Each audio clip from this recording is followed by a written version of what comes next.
My mother, who was a nurse for 40 years, Christy, similar to you, like, she was a leader, and that wasn't exactly something in her younger years that was normalized as a female leader. So I always had these strong female characters in my life, people in my life, right?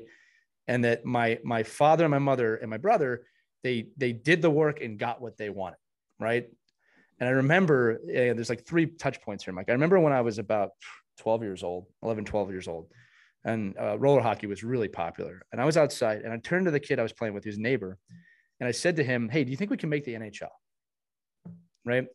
And he said, "No, there's no way. Of course not."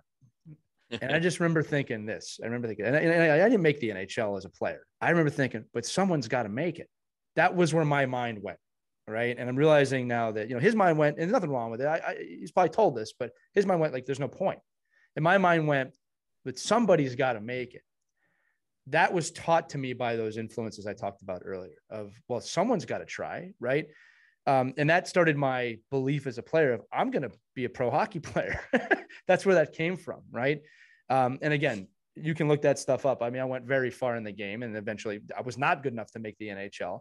But in high school, I found outside, people, the second great love of my life, which is broadcasting. And Christy, similar to you, I got on the radio and I just knew. First time I skated, I knew. First time I played hockey, I knew. I was like, this is something special, right? The first time I got on the mic, I said, wow, this is something special. And I have to say this to everybody. I am so lucky. I really mean this, that I have 2 professional loves in my life, in broadcasting and hockey. Some people don't get any. All right. So I am so thankful I was able to find 2 passions in that realm. So what did I do? I went to my high school radio station. I had a hockey show. I had an NHL hockey show. And then I realized at that point, Mike, I can go to college for this. I can go to college for broadcasting. Christy went to Syracuse, which is by far the best broadcasting school in the country. I ended up at, Mike, you mentioned this, Montclair State University in New Jersey, who also had a really great broadcasting school. Yeah. And I was playing college hockey up there. And towards the end of my college career, it was pretty obvious. I had some minor league looks, but I realized that this might be it. But I started working in broadcasting and eventually got a job at the NHL, right?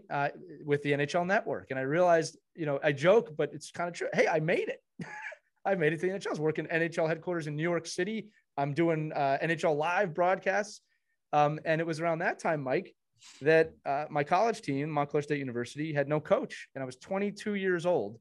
And I volunteered to be the head coach of that team. And I remember the administrators thought I was crazy.